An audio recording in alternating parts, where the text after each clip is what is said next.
International experts are warning that continued fighting in Ukraine is likely to cause major food shortages for large populations in Europe, Africa, and Asia. Russia continues to push its military campaign across Ukraine after invading the country on February 24th. Ukraine has been called the breadbasket of the world because it is the world's fifth largest wheat exporter. But Ukraine's farming system has been disrupted as millions of people fight, flee, or struggle to stay alive. Ports have been closed, preventing wheat and other important products from being exported worldwide.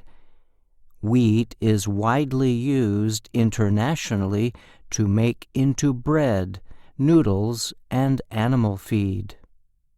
There are also worries that Russia could have its grain exports reduced by economic restrictions placed on Russia's government by the West. Russia is another major food provider.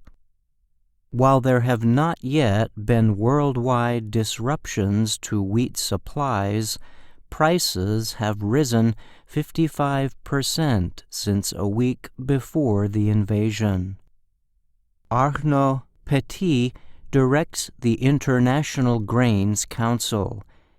He told the Associated Press that if the war continues for an extended period, nations that depend on wheat exports from Ukraine could face shortages starting in July.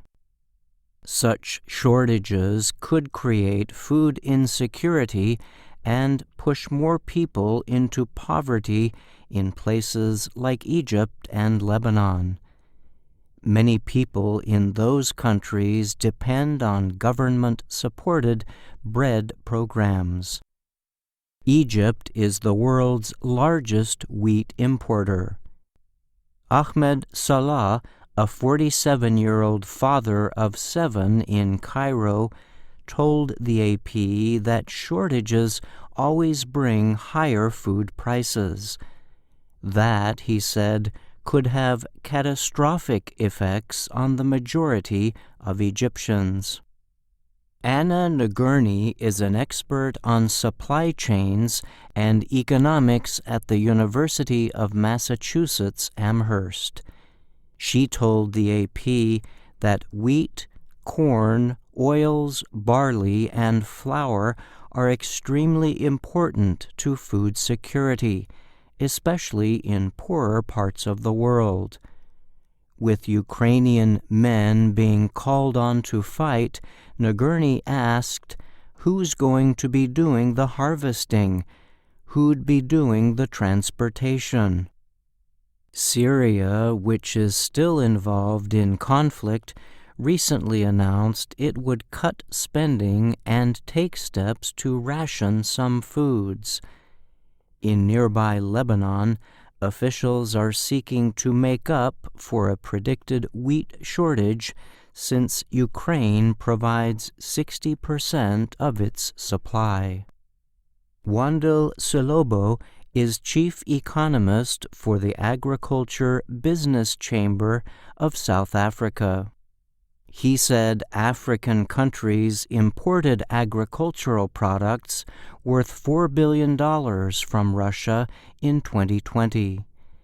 He said about 90% of those imports were wheat.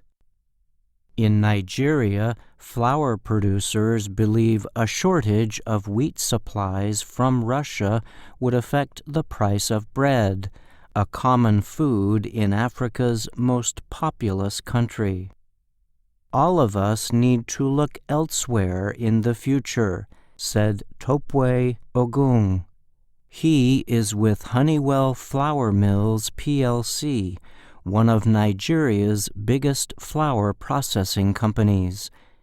We might not get what we need to, and there is likely going to be an increase in the price, Ogung added. The disruption can be felt as far away as Indonesia, where wheat is used to make noodles, bread, fried foods, and snacks.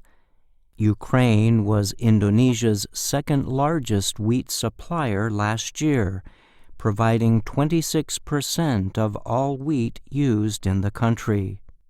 Rising prices for noodles would hurt lower-income people, said Kasan Muri, who heads the Trade Ministry's research efforts. Ukraine supplies the EU with about 60% of its corn and nearly half of an important ingredient in the grains needed to feed cows and other animals. Russia is similarly a major supplier of fertilizer, wheat, and other grains. In Spain, the price of grain for animal feed rose 10% on the open market in the first 2 days of Russia's invasion. Officials there expect prices to rise further for both sunflower oil and grains if the fighting in Ukraine continues. The country is already feeling a grain shortage, even as it depends on imported grains to feed about 55 million pigs.